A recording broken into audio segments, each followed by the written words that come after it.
tunamshukuru sana Dr. Samia Suluhu Hassan, Rais wa Jamhuri ya Muungano wa Tanzania, kwa kutuletea hapa kiasi cha shilingi bilioni 1.6 kwa ajili ya kujenga shule hii ambayo ni ya mkoa.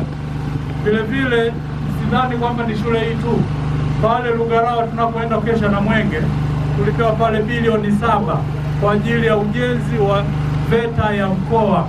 Kwa hiyo watoto watakaosoma hapa watapata vyeti viwili, cheti cha taaluma kidato cha 4 na cheti cha ufundi, kuhitimu mafunzo ya ufundi. Kwa hiyo anaweza kwenda kuajiriwa moja kwa moja.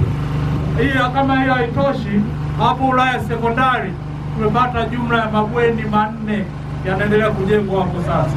Matatu yametoka ile CSR ya Barrick, Mheshimiwa Rais akaona na sisi tuletee mabweni 3.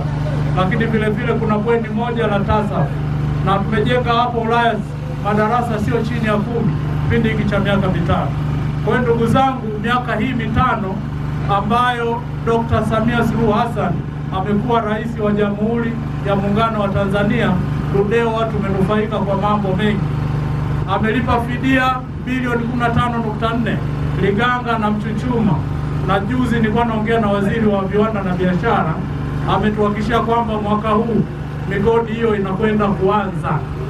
Mama Samia Suluhu Hassan oye! Migodi hiyo ikianza, vijana wengi waliosoma hapa, waliosoma VETA watakwenda kupata ajira. Sawa ndugu zangu, na jana tarehe 5 tumeingiziwa milioni 600.6 kwa ajili ya kituo cha afya cha kata ya Madilu. Mwaka jana tulipata vifaa tiba hapa kwenye kituo cha afya cha Mlangali. Kwa ndugu zangu, mambo yanayofanyika Ludewa ni mengi sana, na hatuna sababu ya kutoiunga mkono serikali ya Mama Samia Suluhu Hassan na Chama cha Mapinduzi, kwani utekelezaji wa ilani umefanyika kwa kiwango kinachoridhisha.